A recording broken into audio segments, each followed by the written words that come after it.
I'm the only white face in this area. You don't belong here.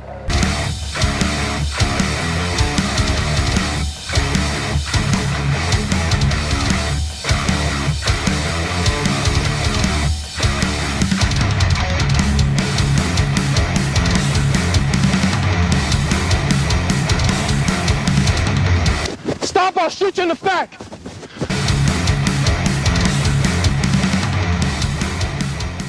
What's going on, guys? Mike from Copville here on the first episode of Locked Up with Copville Podcast. And the guest, as promised, is none other than the very first Cops Episode1, Day 1 superstar, Jerry Wurms. Jerry, welcome to the show. Thank you very much. So tell us who, everybody's seen the videos, everybody's seen you on Cops, but let's start from the beginning. Tell us, who is Jerry Wurms? Where did Jerry Wurms grow up? And take us through how you became the superstar on Cops.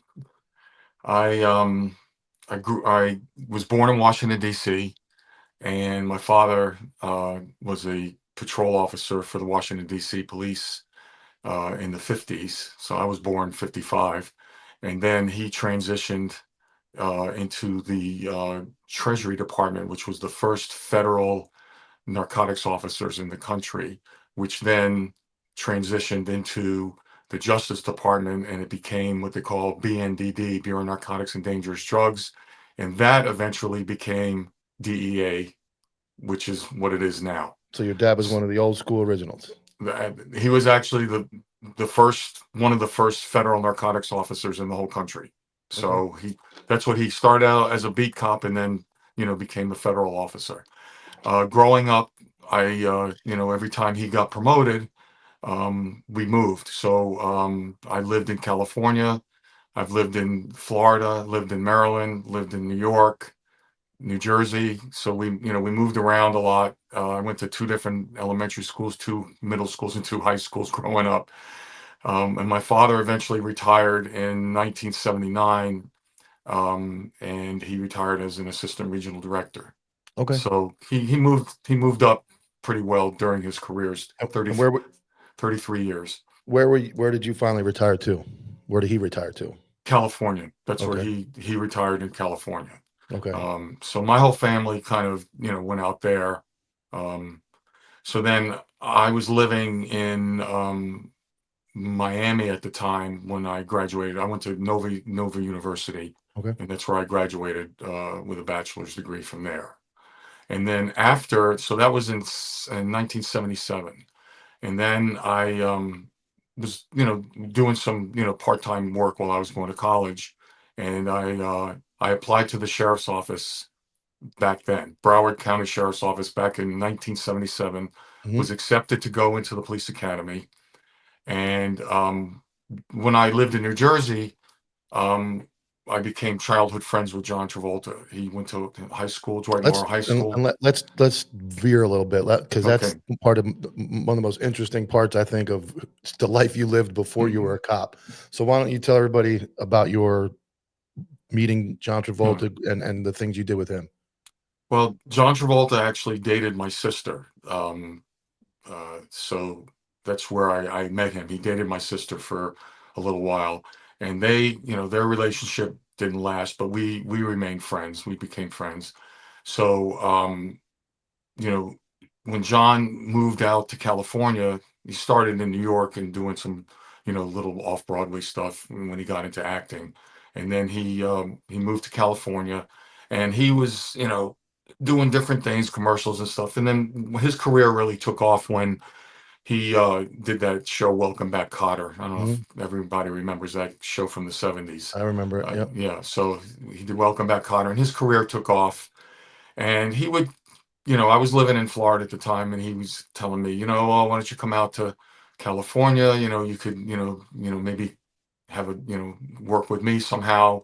And, I always kind of just said, no, I just, didn't want to be what they call, like a groupie hanger-oner. I wanted to have a legitimate job. Yeah. So I hadn't heard from him in a while, and then he did that movie Saturday Night Fever, which hadn't been released yet, but he was doing a promotional tour for it, and there was a lot of buzz about the movie coming out, and he was in New York, and it was like maybe a couple of weeks before I was supposed to start the police academy. And he called me and he said, "Hey, Jerry, my manager, I have a legitimate job for you now, and I said, well, I'm going into the police academy, man. I'm gonna become a cop.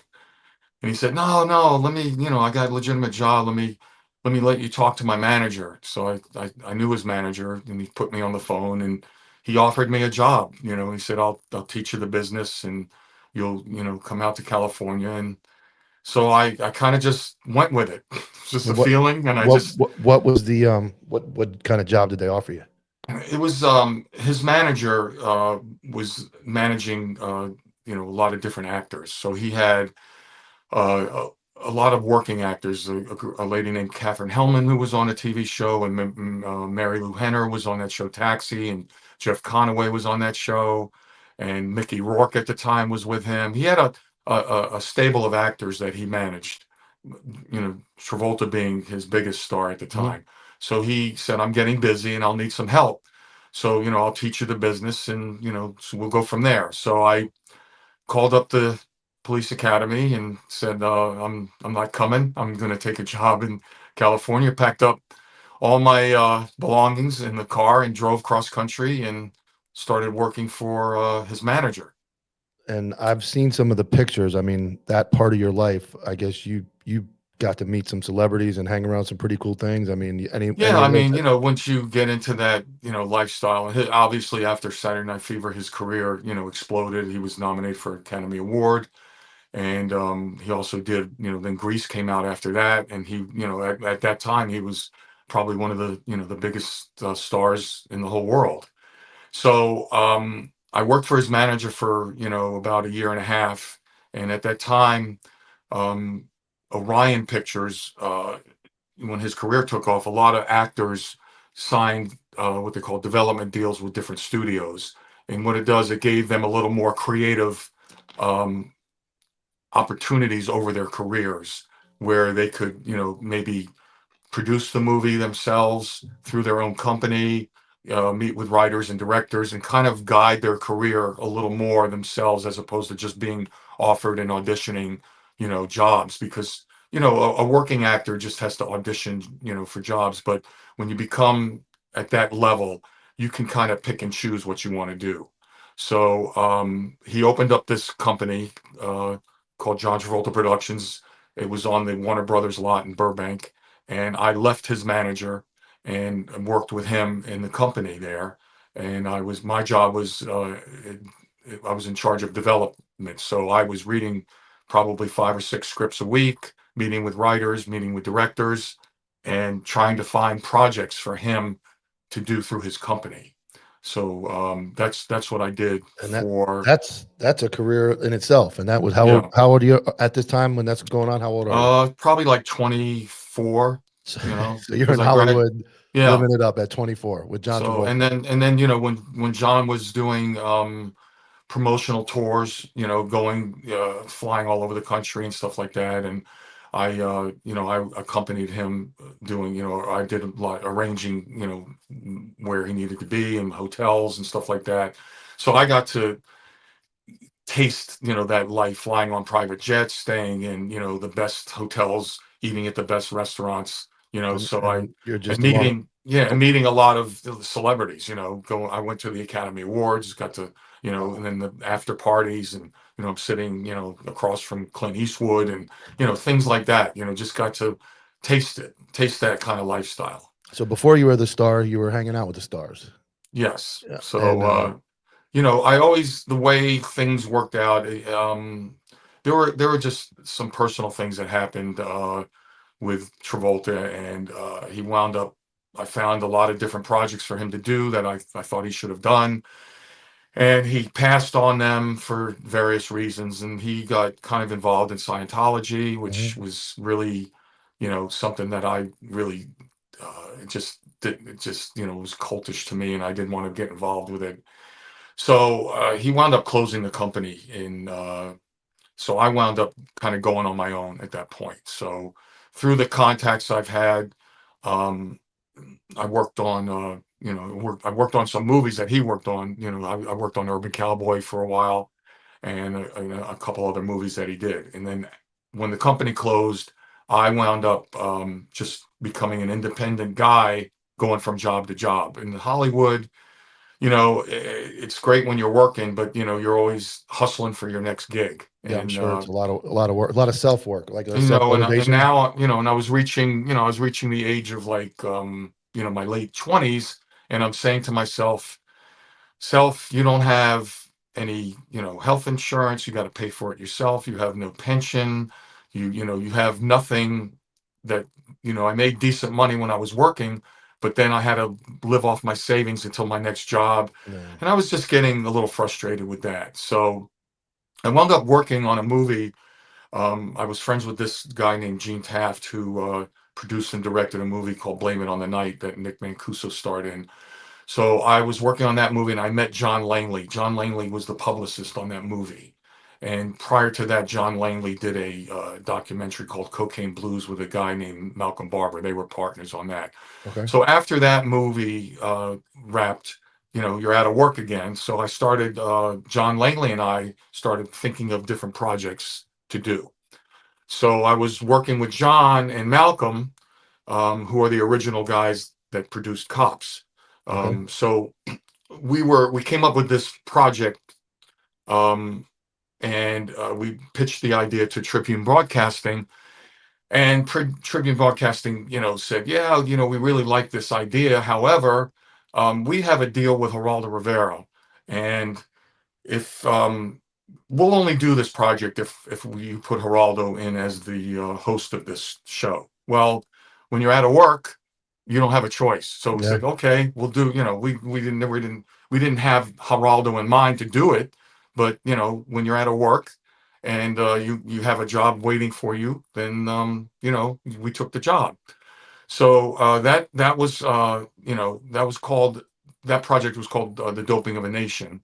And at that time, crack cocaine was just coming, Massive. Yeah. into play, and heroin's still there, tar heroin, all the different drugs. It was not just about cocaine, but it was the explosion of cocaine was starting then. So my job on that, I was one of the associate producers, and my job was to make contact with all the different police departments that we were going to do, filming with. Okay. So it was, kind of a documentary style, but Geraldo was the host of it. And we put Geraldo into different situations where, he would go undercover and actually bought a kilo of cocaine undercover. Holy Well, shit. we actually did that. And Like controlled or like no cops yes, involved? Cops so involved? yes, so Okay. how that all happened is, I wound up meeting with Nick Navarro, who was the sheriff of Broward County at the time. We had done filming all over the country, but none of the departments were willing to, do a lot of the different things we wanted to do. So I had this long laundry list of stuff to do, and just see, like 20 different things. And if somebody would do 5 or 6 of them, I'd be happy. Yeah. So I took Navarro out to dinner. Malcolm was with me at the time. So Malcolm and I took Navarro out to dinner. We flew to Broward County, took him out to dinner, and I had this long list of different things that I wanted to do.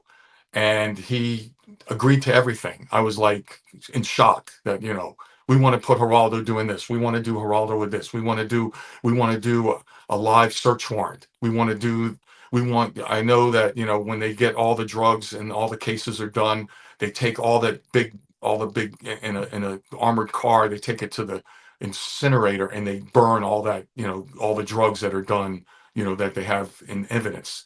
After the case is resolved, all those drugs get destroyed. Uh-huh. So we wanted to, film that. So he agreed to everything. So I was like in shock, and it was, so we went to Broward, and we did all these different things. And in Broward, we were Geraldo.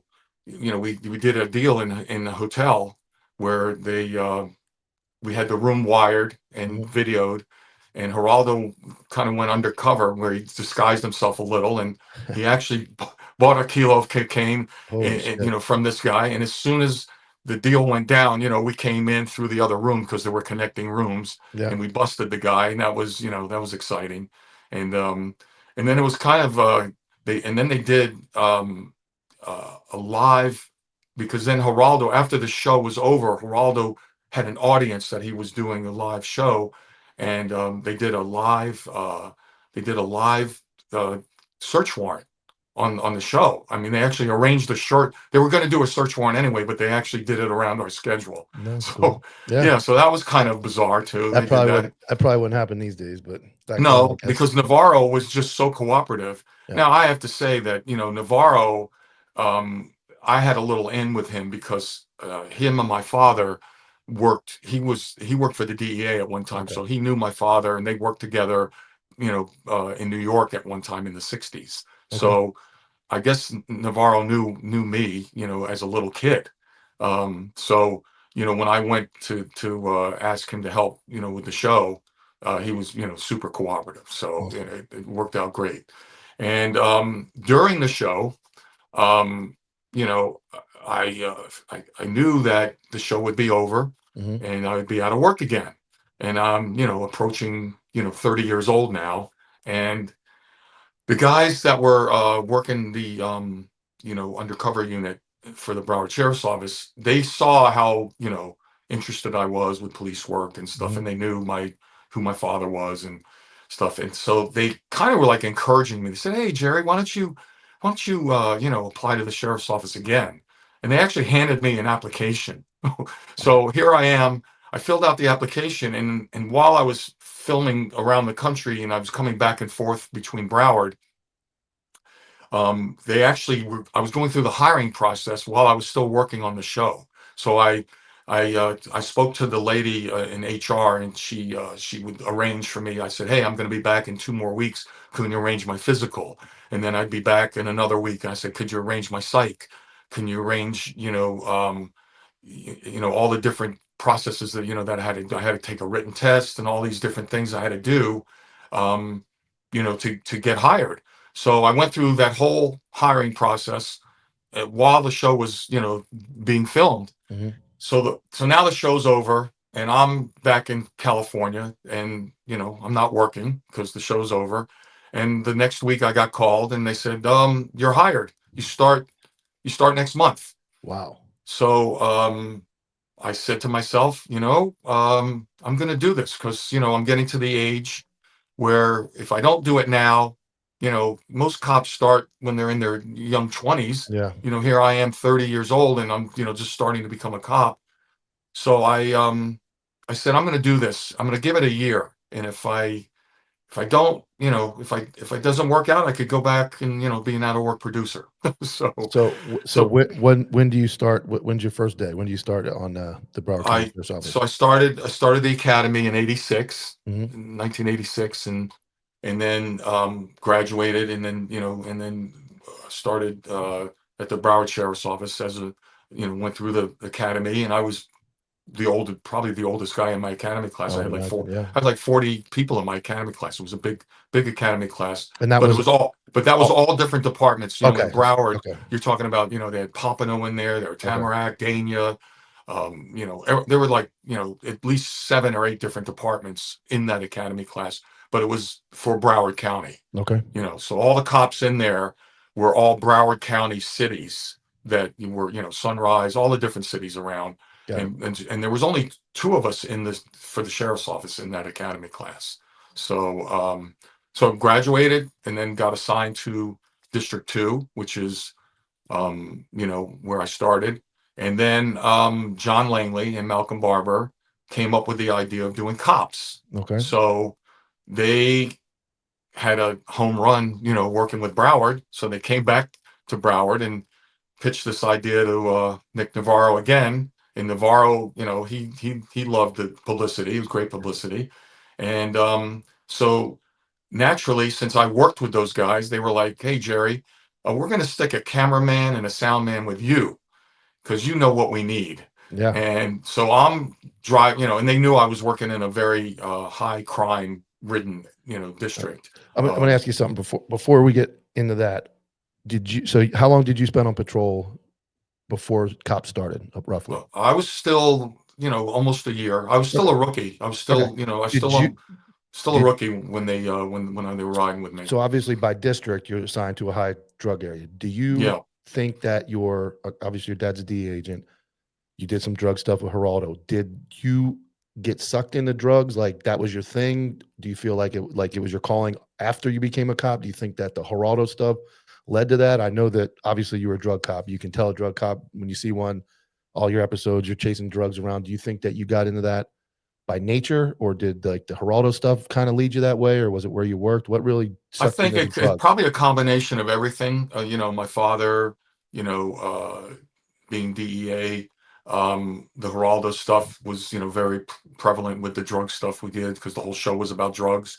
And then I worked in a very high crime, high drug area. I mean, every corner they were selling crack cocaine on when I first started there. Yeah. And So it was, it was right in your face every day. And we've talked about this before, but so for people that think, oh, it's just drugs, tell me, and I know the answer, but I want to hear from you. Tell me what stems from the drug epidemic. What crimes and what other issues did you see that as a result of what people go, oh, it's just crack cocaine, it's just drugs.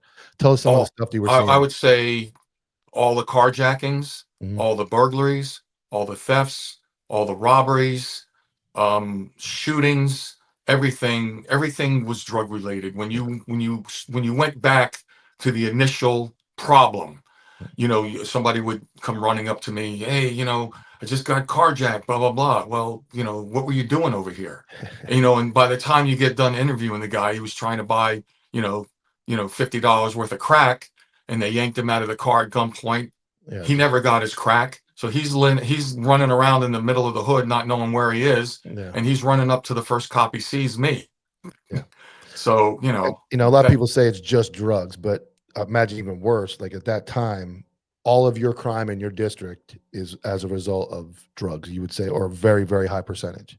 Absolutely. I mean,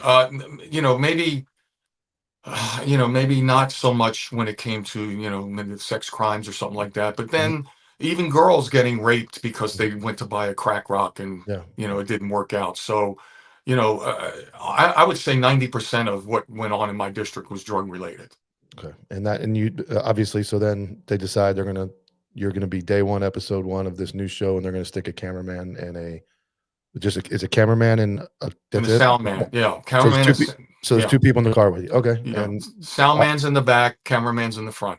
Off you go. Here we go. Off we go. And they come, they know that at the time I was working afternoon shift, which was 3 to 11.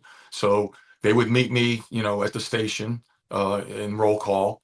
And then they jump in the car with me and just, right out of roll call, you're answering calls, so, they're just basically filming everything I'm doing. And, to get, maybe 5 to 10 minutes of, at the time they're using videotape, before digital. So they're using video, and probably you're filming 40 hours of tape to get 10 minutes on air, Yeah, based on what they're looking for. I'm sure they're looking for certain calls. Yeah. What's spicy and all that. Yeah, they're just filming and filming and filming, and then it doesn't turn out to be anything. And they're filming and filming and filming, and then all of a sudden, something happens around the corner. I get a hot call. They turn the camera on, and off we go. Okay. I'm gonna bring up some stuff here from. You got that on your screen here? Yeah. All right. I'm gonna let this roll for a minute, and you kind of take it all in, and then we'll discuss it. This is obviously, I think this is the second part of that first episode. So let's let it roll. We have all the perimeters set up at this time. If 205 could respond to the 2800 block of 9th Street, cover that position.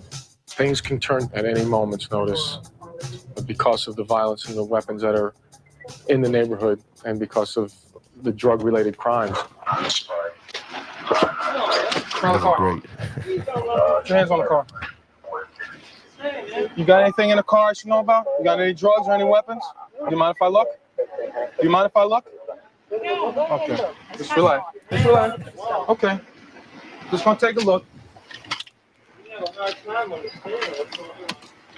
So this is normal stuff in your district, right? Yeah. You're doing all day. What's this? All day. What's this? Little pistol on little pistol on the floorboard, just right at the corner store. Understand? Huh? All right, I'm gonna pause that. Come back over here. So they start rolling, and and again, you're not playing for the camera right there. That's Jerry Wurms' everyday operations right there. They literally, there was nothing, there's no script. It's literally just turn the camera on and just go, and whatever happens. And that's the type of policing that you did.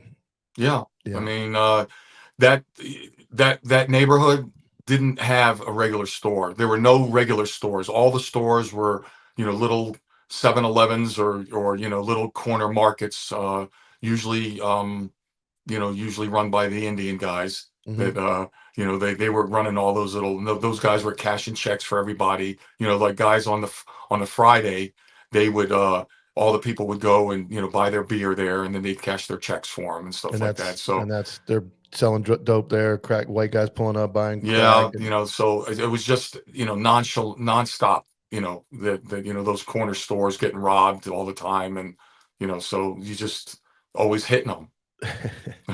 And I'm sure everybody knew you. All the guys knew who you were. You were the dope guy. They knew to be careful when Jerry was around. Well, I worked. You get assigned in my district. There was 9 in that district I worked for in the beginning had 9 different zones. So I worked what they call 207 zone a lot, and that was the 207, 206, 205. Those 3 zones that were next to each other. Those were the busiest, most dope zones, and all the guys that worked in those zones, I always worked the same zone, so the people got to know you. Yeah. All right, I'm gonna play a little bit more here. Let's go. Let me go over here, add it up. One of my favorite lines here. Yeah, I gotta go arrest somebody. This is you just razzing with the people, right? Some days they win, some days I win. That's all it is. And you know what? That sounds so. That statement right there. I'm gonna talk about that. That statement there of some days they win, some days I win. That is to me, is a very good mindset to have, because I want you to elaborate. If you go into it going, I'm always going to win, and I'm going to get these guys, that leaves you open for doing dumb stuff and thinking that, not thinking correctly. But when you say something like some days I win, some days they win, what are you thinking with that?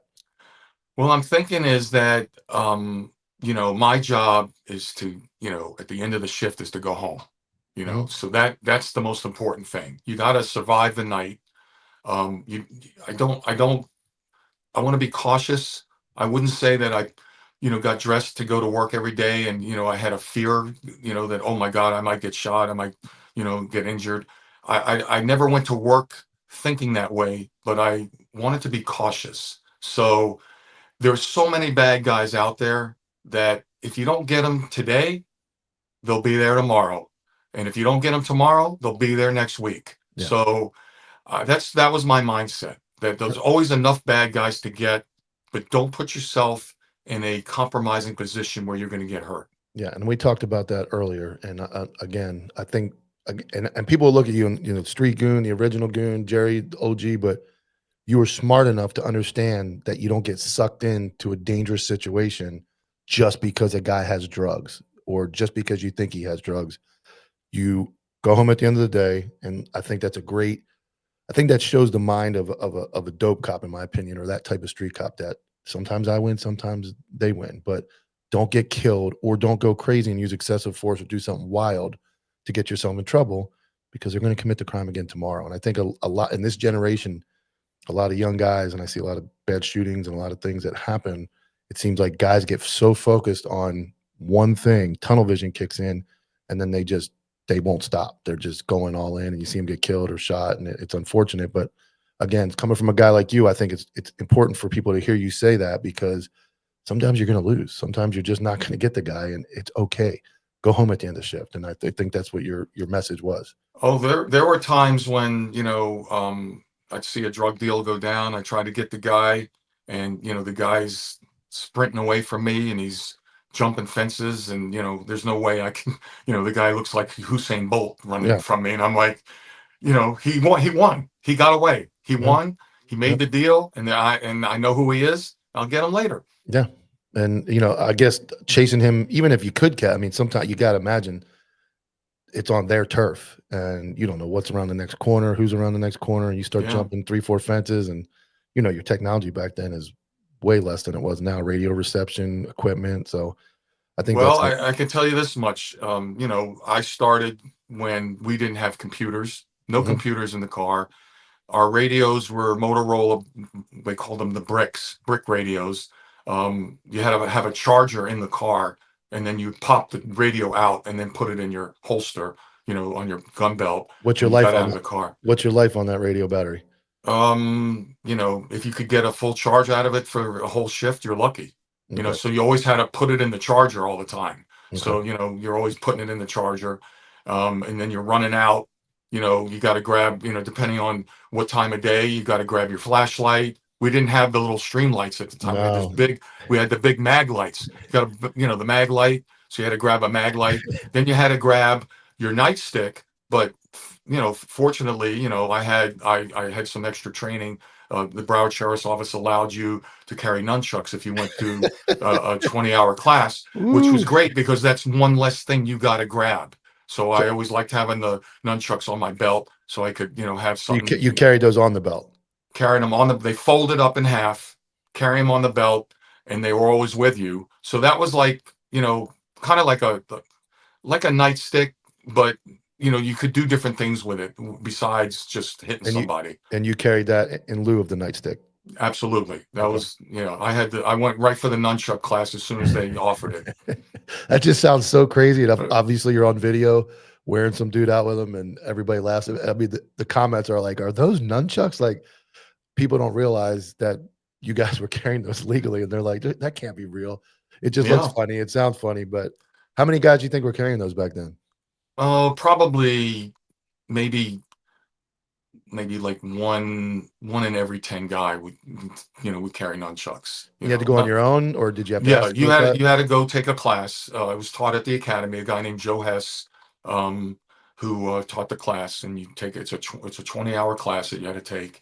And while you're training with the nunchucks, you're literally beating yourself up with them. You're trying to flip them over your shoulder and everything. You're hitting yourself in the head with them. I mean, it was brutal. You got beat up by yourself. Like a typical cop class. You're yelling, get down and get back and all that stuff, and you're beating a dummy with them and all that. Yeah, exactly. And then sometimes if you don't hit it right, it bounces back and hits you. It sounds dangerous. All right, I'm gonna go to a couple more clips here that I want to get to.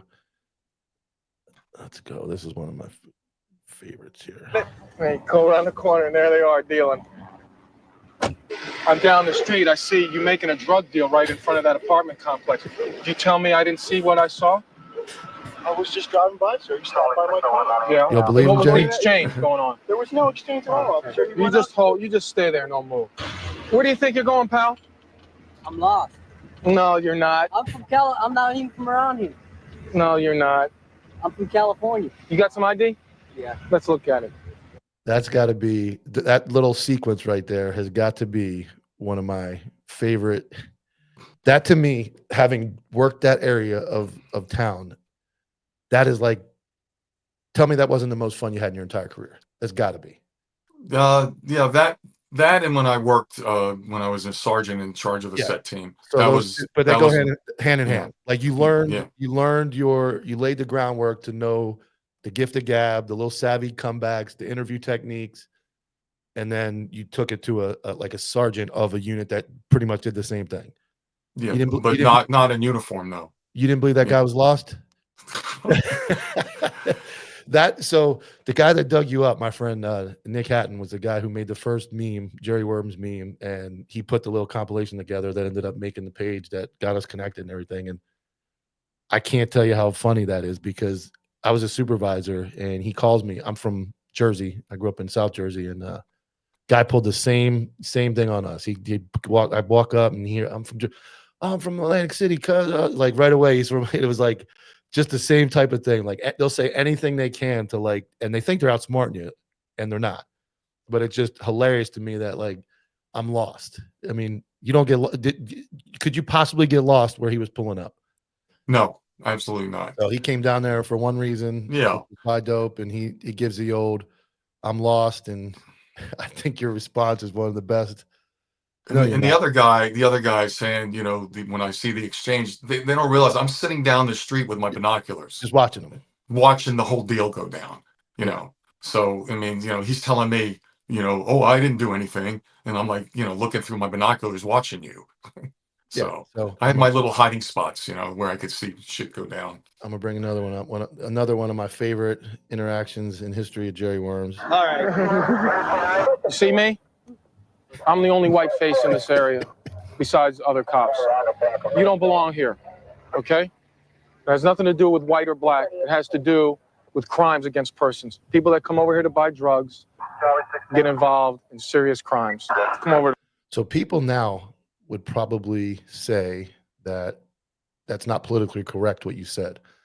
I think it is. And again, explain what your thought process when you're telling that guy that.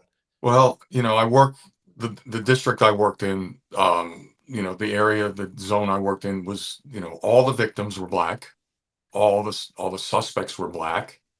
So no one was white that lived in that neighborhood. Not one person. So guys that are driving through up and down the street looking for something, you could say that, he's not looking for an address to go visit somebody. He's looking to see the guy on the corner that's going to flag him down for, he's driving by slow, and then, he'll go like this out the window with his hand, and then some guy will be running around the corner, to do a deal right there.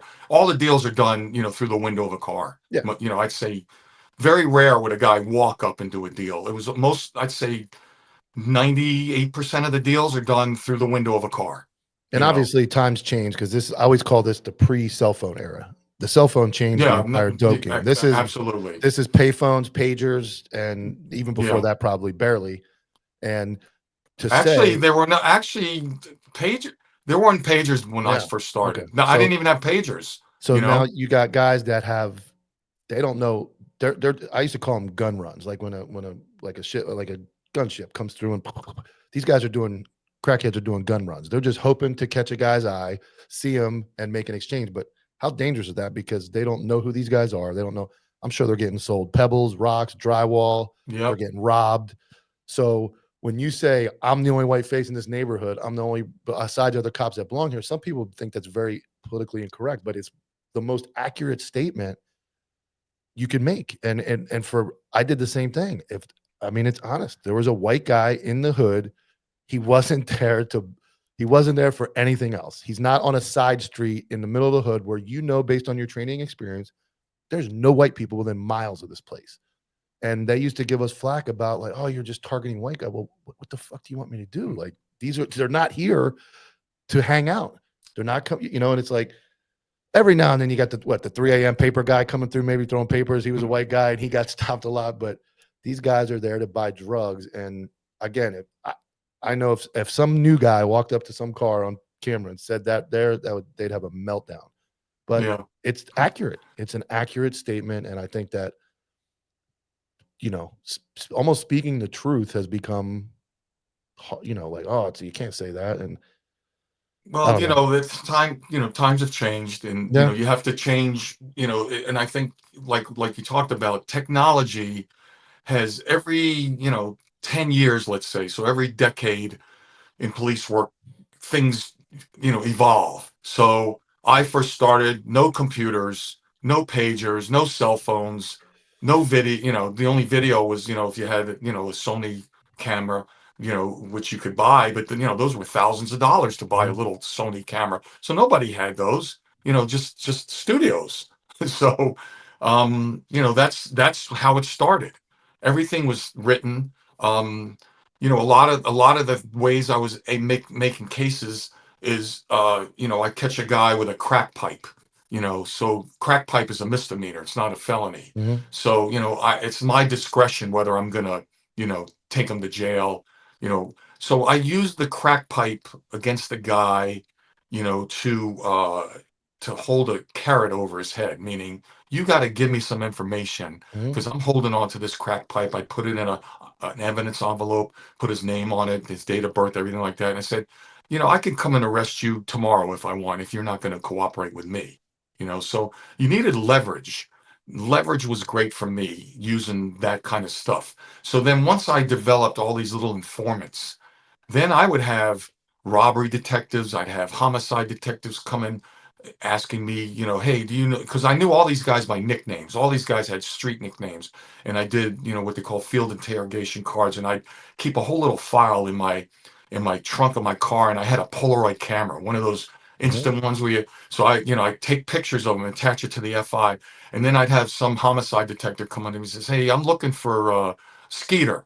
Well, who's Skeeter? And I say, hey, I know who Skeeter is, and I'd show him a picture of him. I say, he hangs over on this corner all the time. Hey, we need to talk to him. He might be involved in a homicide. So those are the kind of things that you do. And that is, in my opinion, that is what I call police work. That is police work 101. It's not done today. I've talked about on other podcasts how we've gotten away from that. And honestly, with today's technology, every street cop should have that. I retired 6 months ago. Just the other day, there was an incident. I heard about it. I'm retired. I found out who the guy was in 3 minutes. I drove to a gas station a mile away from my house. I said, who's this dude riding this motorcycle? He said, go to Tino's. I drive to Tino's house, who I know, these guys I used to deal with. Who is this? He says, jumps in the car. He goes, let me take you right around the corner. And there he is. He shows me the house, address.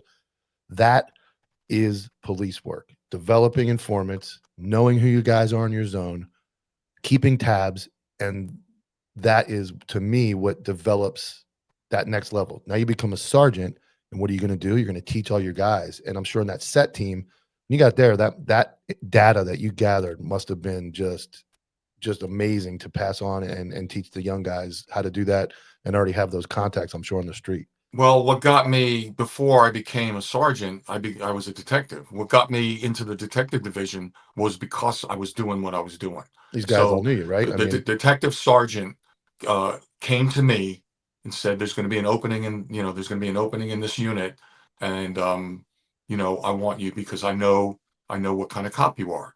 So I got to be a detective for a number of years. That was good for me because then I was able to take all these different, interviews and techniques, and interrogation classes and all this stuff.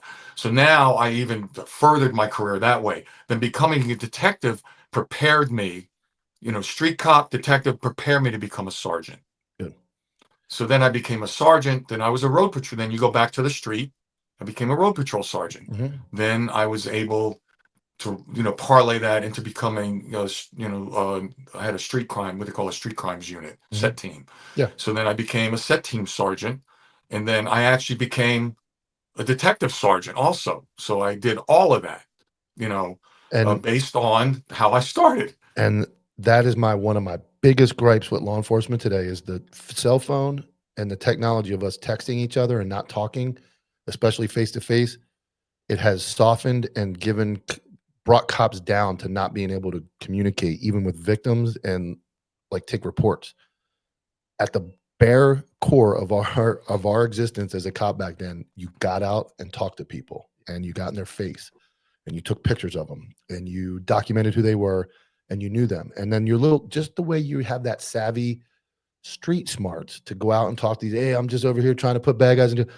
The hood respects that, and I know that, and I know that because I did it, and it's to see it a generation or two before me. It just, unfortunately, somewhere in this train of police work, it got derailed somewhere, and they don't get out and talk to anybody anymore, and they don't shake the tree, and they don't document these people. And tell me what you think. You see it, you see these new. How important is that bare core? Getting out of your car and talking to people and knowing who everybody is. How important do you think that is in the police world? Well, it made my career. I mean, it made my career. And, I didn't get my first laptop until 1992.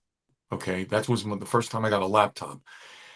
But part of the problem with the laptops, which I bothered me is, now I'm a sergeant back then, and I'd see guys do traffic stops. And, they got their laptop in the car, and the guy is in the car, and their face is buried in that laptop trying to do something and look up stuff. And I said, I'd always go up to a guy and I'd say, man, if this guy gets out of his car and rushes you with a weapon, you'll never see it coming. Nope. Because your face is buried in that laptop.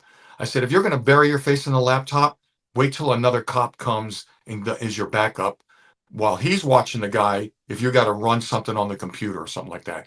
See, when I was running a guy, I ran him with my radio.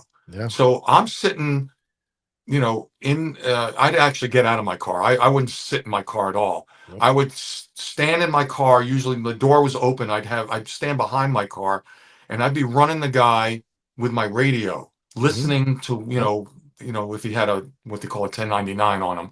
So I'm running him, but I'm watching him. Yeah. Because if he gets out of his car, I'm drawing my weapon. Yep. I'm watching the guy. So I wasn't going to be ambushed. At no point back then ever were we ever taught to get back in our car. I don't think there was ever a scenario in training, but I was pre-laptop too. And you ran everything from, and then some of the tactics aren't applicable anymore. You don't stand in your door jam. We now stand at the back of the car. So we have better, but even before, it was better than nothing.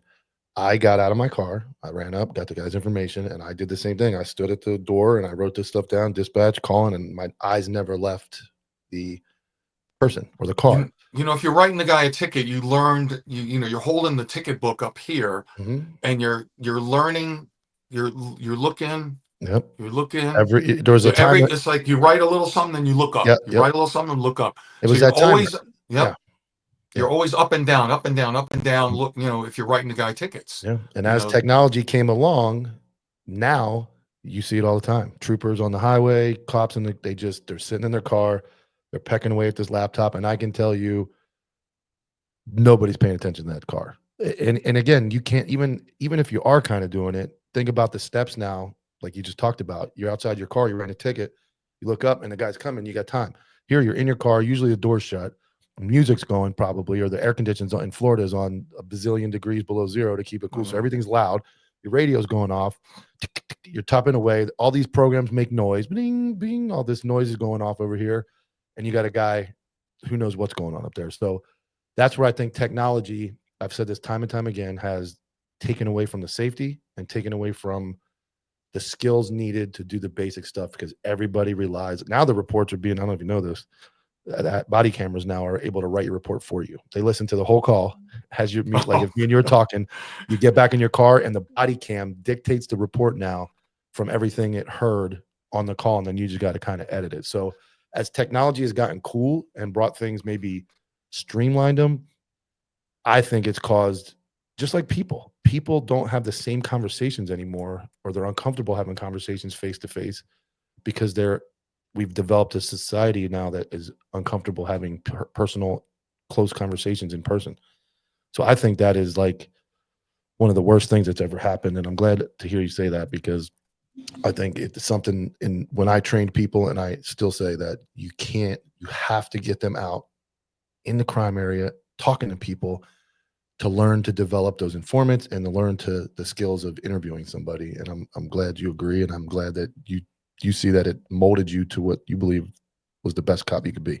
Yeah, I mean, basic police work never changes. The basic police work doesn't change. Technology's changing, but doing the basic things that you need to do to get information should not change. Should not change. All right, let's watch another favorite part of my Jerry Wurms compilation.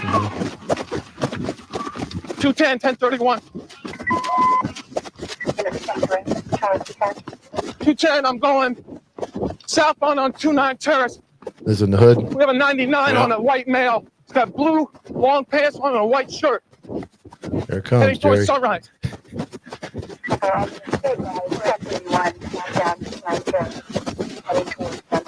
Stop, I'll shoot you in the back.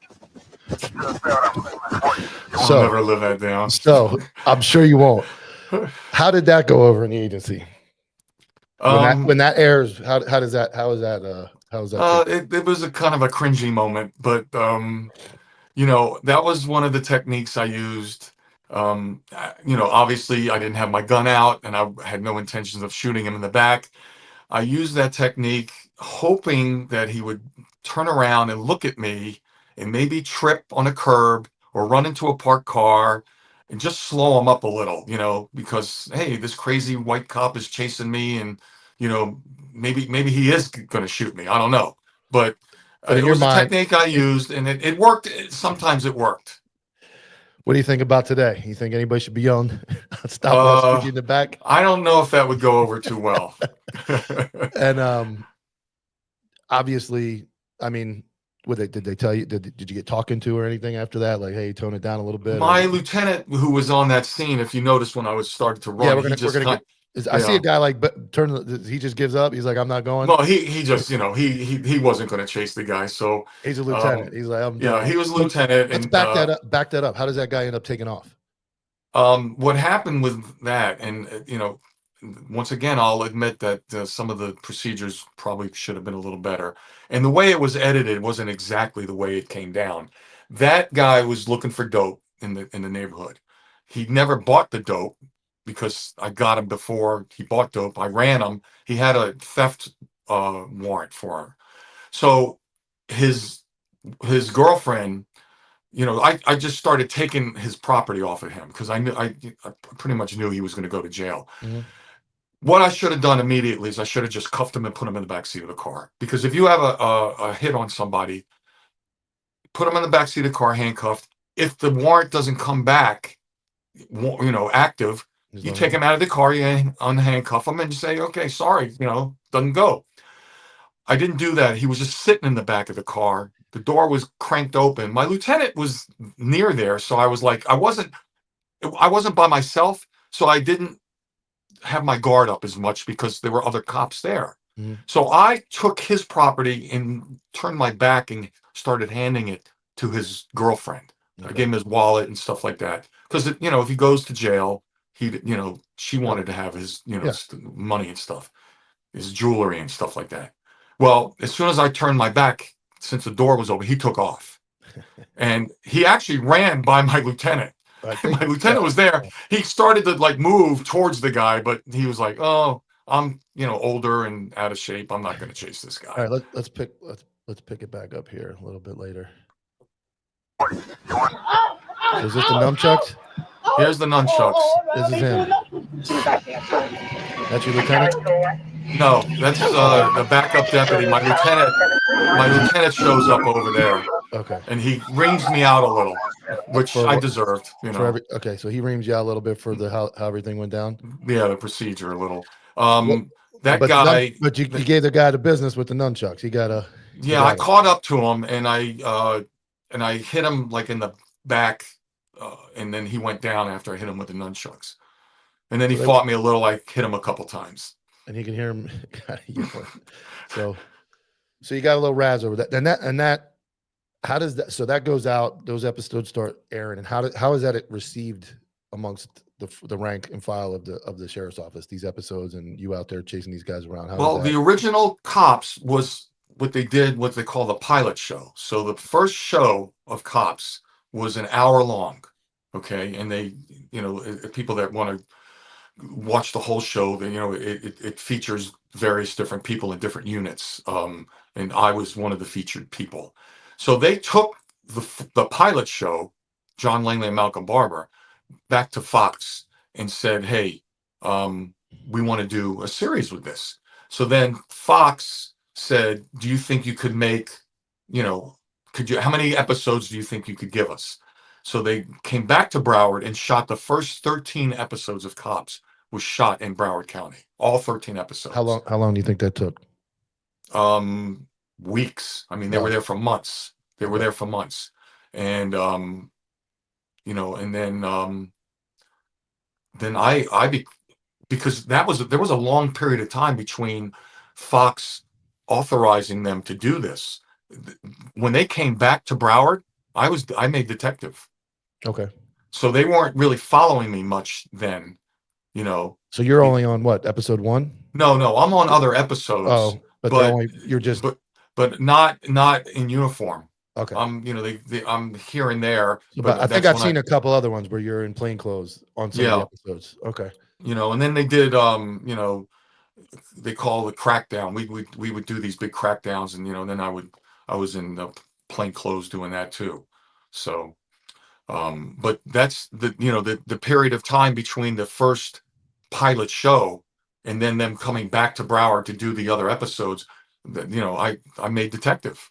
Okay. So So it was, it was a good thing.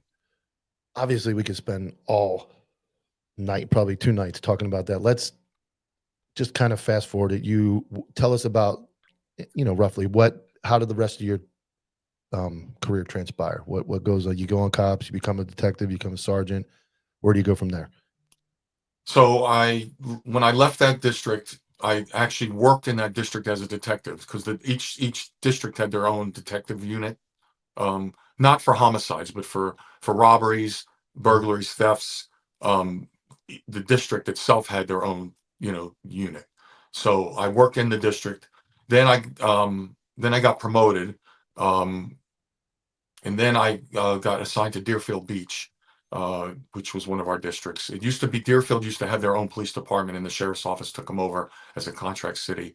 So I went up there to Deerfield, which was right on the border of Palm Beach County and Broward County, and I worked there as a road sergeant on midnights, a road sergeant on afternoons, and then I became a set team sergeant in that district. So that district, we had our own 5-man unit, and all we did was street crime stuff, jump outs, reverse stings, search warrants, all kinds of different things, surveillances. And so it was me and 4 detectives, and then I had my own drug dog, which was really fun for me. I had a Yeah. German Shepherd that I trained with. I went through a narcotics detection class, 240 hours of And training. it was just a sniff dog, didn't bite. Yeah, Okay. it could bite. The dog could bite, because I got the dog. It was a certified. It was what they call I bought the dog came from. It was a Czechoslovakian German Black Sable Shepherd, and he was like titled dog, so he already had some bite work in him. Okay. But I didn't use him for bite. I just used him for narcotic detection. But and I took him to work with me every day.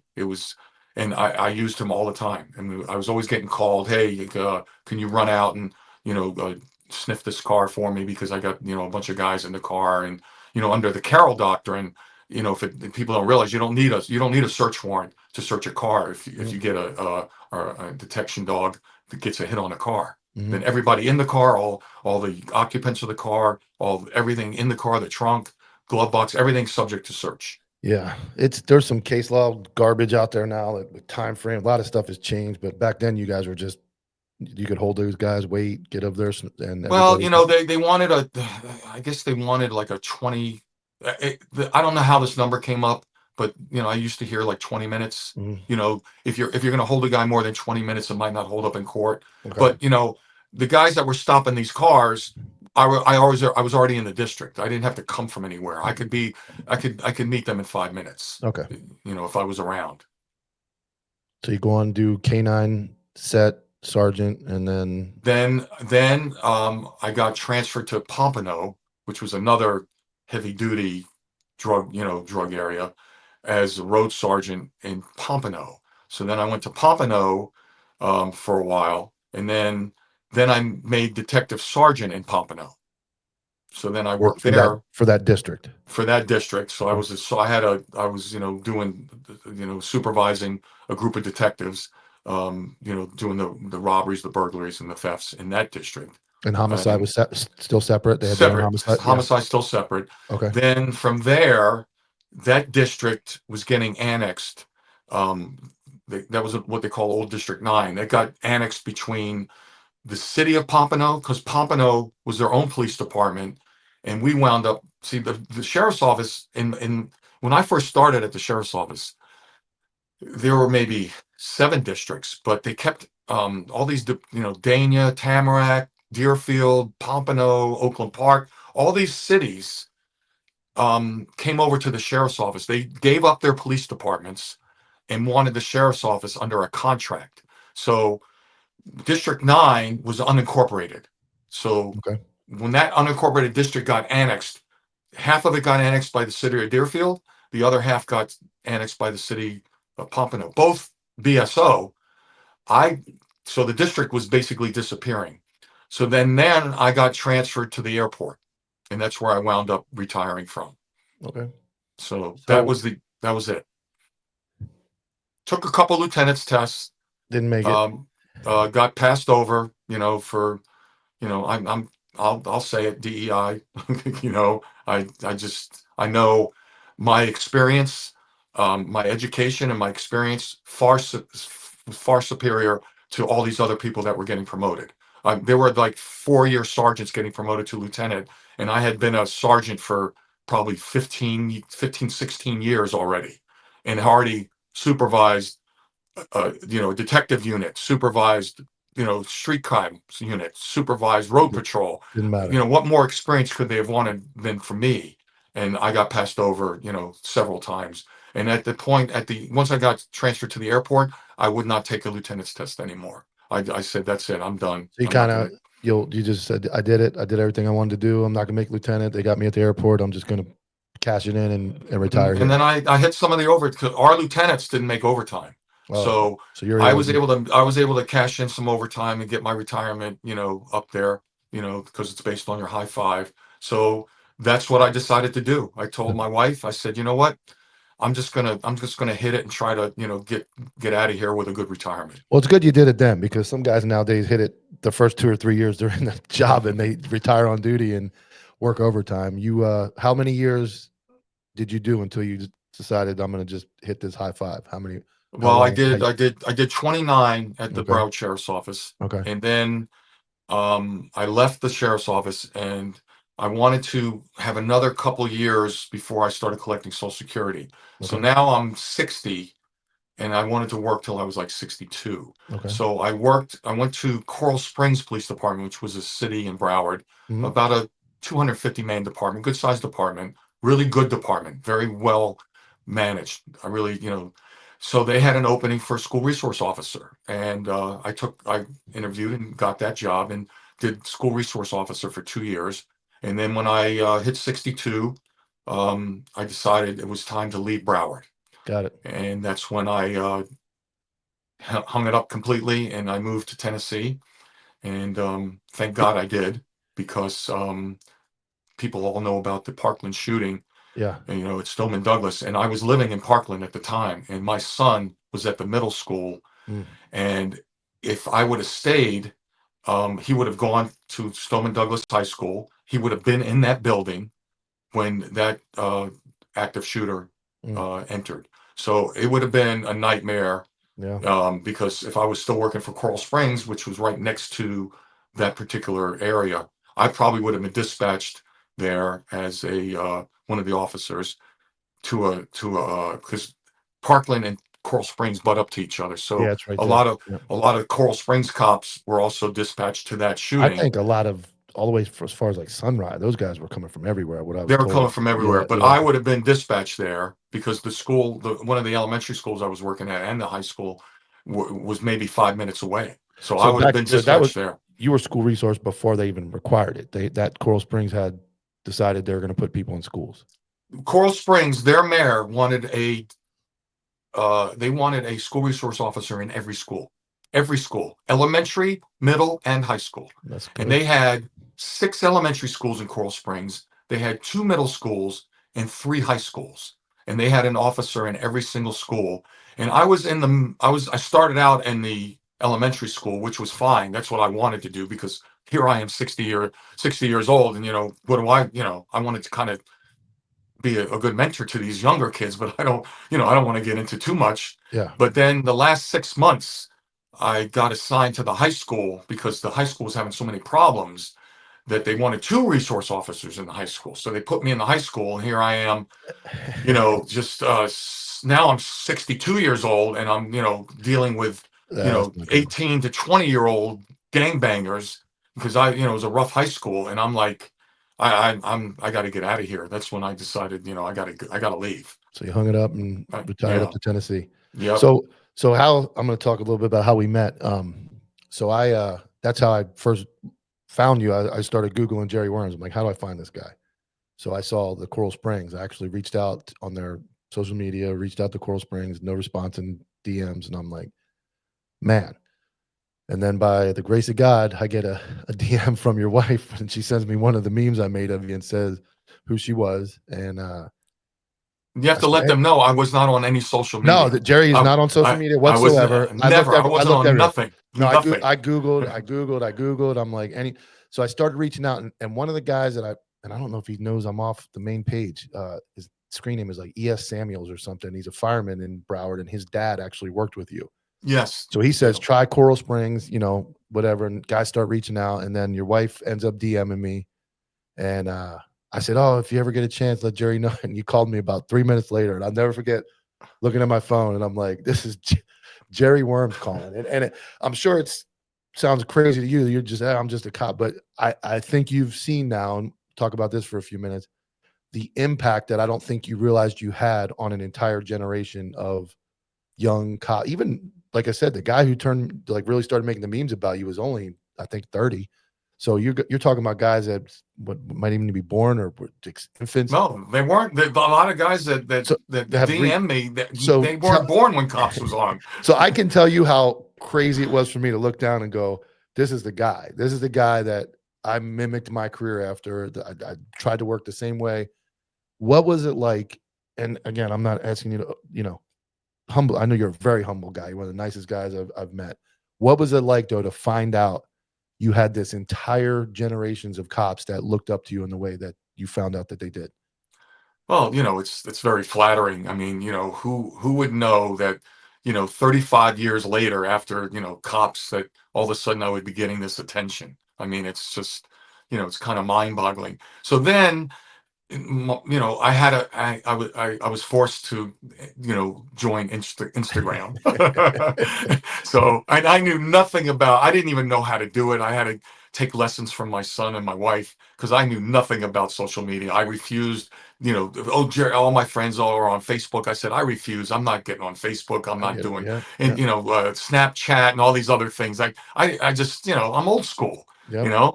So I kind of resisted, but then I joined it up. And then as soon as I joined up, I had every single day these people from all over the country, messaging me and asking me for advice and telling me that, they've been a cop for, 2 years on the job, and they watch these old episodes of Cops, and they just, God, I wish I could say the things that you said and do the things that you did. And I'm like, it's just, it's overwhelming in a way. Good. And you know what? Again, I'm glad because especially back when you were a cop, I'm sure awards weren't a thing. If you could have saved 20 people from a burning building, and it was your job back then. They didn't really care about that stuff. So to probably almost forget you, I'm sure, moved on. That career's gone. It's not going to be dug up ever again. And I think what I enjoy about this the most is that you get to see the impact that you left on generations of cops, and how that type of policing is what I call the real cops. And I don't mean that in a mean way, but I mean it. They're a group of guys that are like you, that go out with that mission to stop drugs, stop people from committing those crimes, and get in people's shit and make sure that like justice is brought to people, and at least attempted, because the court system and all that other stuff we could talk about for another couple hours is factors in, but somebody has to go do the job. And I'm glad you got to see that type of policing is important and is still important to people. And I'm like I said, of all the things that have happened, digging you up and finding you and getting you what I believe is the right recognition has been great for me. And I'm glad you've got to see that aspect of your life. What if you could give any of these young guys that are watching or going to watch this episode, like one good piece of advice for this career, what would it be? Well, part of it was, like what we said, your mission, a lot of these guys are young, they have families, young kids, they're only been on the job, maybe 4 or 5 years. And, it's just important, just use common sense, and just go with instincts. Your instincts don't lie to you, that gut feeling. I've been into situations where the hair on my neck stands up and something's wrong, and just go with that instinct that, hey, you can't do what you think you should do right now. You got to do it later. Don't put yourself in that scenario where you're going to get hurt. Get home to your family. You want to have a long career. The one thing about being a police officer, and I always say to these guys, I'm never going to be, I'm done now, and I worked all these years. I was a cop for 31 years. I was never rich, but I'm comfortable. I was able to get to that little pot of gold at the end of the rainbow. You got to put in the years. So you got to do 25, 30 years to get a pension, and save your money and take care of your family. That's what's important, because now I have a decent pension. I'm collecting Social Security. I don't have to worry where my next dollar's coming from, and I can enjoy my family and travel and live life.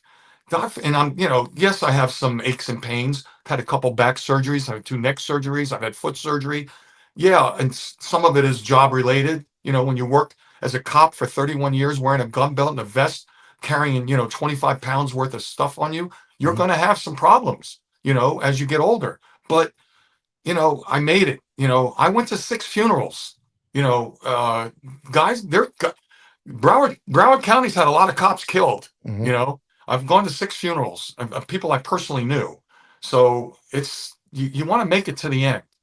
So you gotta think that way. Training important. Absolutely, training. We talked about guys that are being stupid and doing all these other TikTok videos and stuff. I signed up for classes whenever I could. Every single class, and even if it was on my own time. I'd say half the training classes that I signed up for, I took on my own time, because defensive tactics, I've taken those classes many times. The nunchuck class I took on my own time. Yeah. Interviews and interrogations, all these different classes made me a better cop. Physical fitness important. Hit the gym. You got to hit the gym. You got to do something. Move your body. You got to do something. So all those things are important if you want to retire. And what good is retiring if you are crippled, or you're laid up in bed, or you got some, it's just tough. And you got to stay, my father, the 3 B's. My father said, booze, broads, and bread. Those are the 3 things that hurt cops. Yep. So those are the things he used to say to me. And what was great? My father had already retired, and he's living in California, and I'm in Broward County, Florida, and he come and visit, and he rode with me on a couple shifts, and because my mom and my whole family in California were totally against me moving to Florida and becoming a cop. I needed to get away from California to do this. I could have probably interviewed for LA Sheriff's or LAPD, but I wanted to get away. And I had lived in Florida before, and I liked Florida. So, I just needed to get away to become a cop, because I needed to concentrate on it. If I stayed in California, I don't think I would have concentrated as much as I did when I moved to Florida. Yep. Because I knew nobody. I came to Florida, I knew nobody. I was living in a little 1-bedroom apartment and just sleeping on the floor until I could buy some furniture and stuff. That's how I started. Any regrets about the job? Absolutely not. I mean, everyone says to me when they hear my story, oh, you left Hollywood to become a cop, yeah, maybe if I would have stayed in California and, worked with Malcolm and Malcolm Barber and John Langley, those guys became millionaires. That Cops was on for 30 something. It's still on. It's on streaming for Cops. The streaming of Cops is on Fox, on their cable. But the show was on for over 30 years. Yep. I mean, when a show's on that long, you're gonna make some money. Yeah.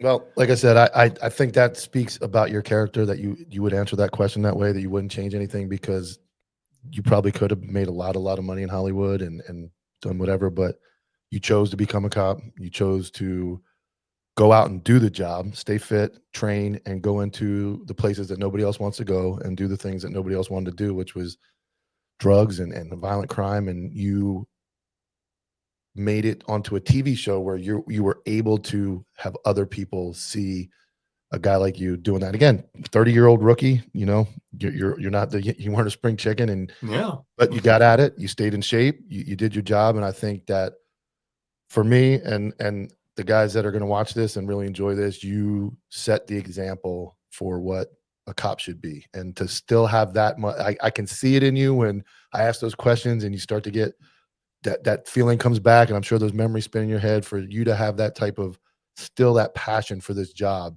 speaks volumes about what you should do. And when you brought up like TikTok and that stuff, you got these guys now, unfortunately, that don't take the job serious. You got a lot of overweight, fat cops. We talk about that. And I say that, and I feel bad saying it, but it's got to be said. It's the truth. There's fat cops. There's guys that don't train.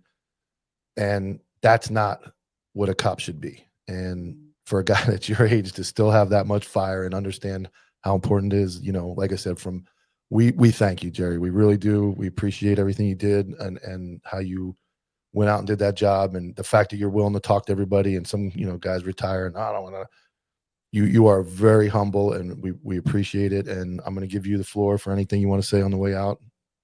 Well, I could say, I appreciate, the accolades. It means a lot because I guess it kind of validates my career, in a way. So it's humbling. Some of the guys, on your, on Copville, the stickers that you sell and stuff like that. So some of the guys have bought that, that sticker of me, and they send me pictures. They actually take that sticker and they put it on their dashboard, and they're riding around with me in their car. And that to me is like an honor, that I'm riding. It's like I'm riding with them. You're back in the car. Back in the car. Saint Jerry. I'm going to let the music play a little bit with that in the background. Jerry, it's been an honor to interview as my first guest. I couldn't think of a better guy to have on the show. I appreciate it. And thank you so much for being a friend and becoming a good friend. And thank you for being the first guest on my podcast. Absolutely. Thank you. Okay, bye-bye. All right, guys, this will air on www.youtube.com/@CopvilleOG. I appreciate everybody tuning in. As I promised and finally came through, episode 1, day 1 guest, Jerry Wurms, and the counterculture guys are now wrong. I've recorded a podcast episode. I'm the only white face in this area. You don't belong here.